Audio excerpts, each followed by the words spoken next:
Hi guys, welcome to new another video. ChatGPT দিয়ে এরকম photo তো সকলেই এডিট করতে চায়, কিন্তু ফেসগুলো হয়ে যায় ঠিক এরকম।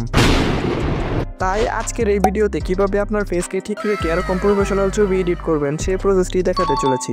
পাশাপাশি আপনারা যারা প্রম্পট কপি করতে পারেন না সেই সমস্যার সমাধানটিও নিয়ে এসেছি।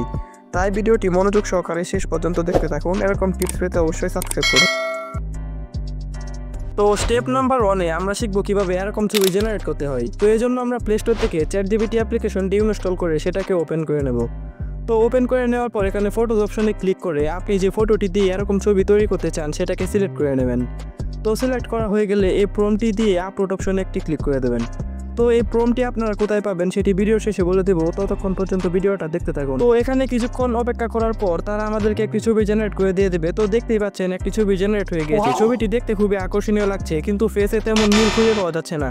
তাই কিভাবে এই ফেস চেঞ্জ প্রবলেম সলভ করবেন চলুন সেটা দেখে আসি। তো স্টেপ নাম্বার 2-তে আমরা শিখবো কিভাবে ফেস চেঞ্জ প্রবলেম সলভ করতে হয়। তো এই জন্য আমরা গুগলে চলে আসবো এবং এখানে সার্চ করবো পিক্সএলআর সফট ফেস। তো এটা লিখে ক্লিক করার পর সবার প্রথম যে ওয়েবসাইটটি চলে আসবে সেটার মধ্যে একটি ক্লিক করে দেবো। তো আমাদেরকে অবশ্যই এটার মধ্যে একটি অ্যাকাউন্ট ক্রিয়েট করতে হবে, তাছাড়া আমরা এখানে ফ্রি ক্রেডিট পাবো না, ফলে ফেসও সোয়াপ করতে পারবো না। তো অবশ্যই সাইন আপ করে নেবেন। তারপর এখানে আপলোড ফেস দেখতে পাচ্ছেন, সেটার মধ্যে একটি ক্লিক করে দিয়ে আপনার যে বর্তমান ফটোটি রয়েছে অর্থাৎ অরিজিনাল ফটোটি এটার মধ্যে অ্যাড করে দেবেন। তারপর নিচে দেখতে পাচ্ছেন আপলোড টার্গেট, সেটার মধ্যে ক্লিক করে মাত্র যে ইমেজটি তৈরি করলেন সেটা এখানে দিয়ে দেবেন। তো তারপর দেখতে পাচ্ছেন রান সোয়াপ ফেস 2C, সেটার মধ্যে একটি ক্লিক করে দেবেন। তো এটার মধ্যে ক্লিক করে দেওয়ার কিছুক্ষণের মধ্যে আপনার ছবিটি খুব সুন্দরভাবে জেনারেট হয়ে যাবে, অর্থাৎ আপনার ফেস পুরোপুরি সেম হয়ে যাবে। তো দেখতেই পাচ্ছেন আমাদের ছবিটি জেনারেট হয়ে গিয়েছে। এবার এটাকে ক্লিক করে এখান থেকে ডাউনলোড করে নেবেন।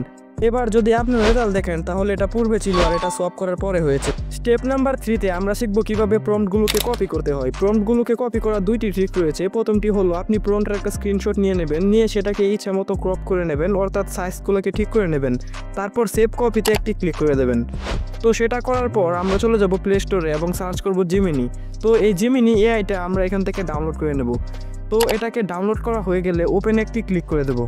তারপর কর্নারে প্লাস আইকন দেখতে পাচ্ছেন, সেই প্লাস আইকনে ক্লিক করে যে ছবিটির স্ক্রিনশট নিয়েছিলেন সেটাকে এখানে অ্যাড করে দেবেন। অ্যাড করে দেওয়ার পর তাকে বলবেন যে নিচে এই লেখাগুলোকে আলাদা করে দিতে, তাহলে সে এটাকে আলাদা করে দেবে। আমি একভাবে লিখেছি, আপনি অন্যভাবে লিখতে পারেন, এটা কোনো ফ্যাক্ট না। তো তারপর কিছুক্ষণ লোডিং হবার পর সে নিচে এটাকে সিরিয়ালভাবে লিখে দিবে। তো দেখতেই পাচ্ছেন সে নিচে এটাকে খুব সুন্দরভাবে সিরিয়াল করে লিখে দিয়েছে। এবার আপনি টেক্সটের উপর ক্লিক করে ধরে রেখে সিলেক্ট টেক্সটে ক্লিক করে এটাকে খুব সহজেই কপি করতে পারেন। তো এবার চলুন 2 নাম্বার ট্রিকটা দেখে আসি, ওইটা আরো অনেক বেশি সহজ।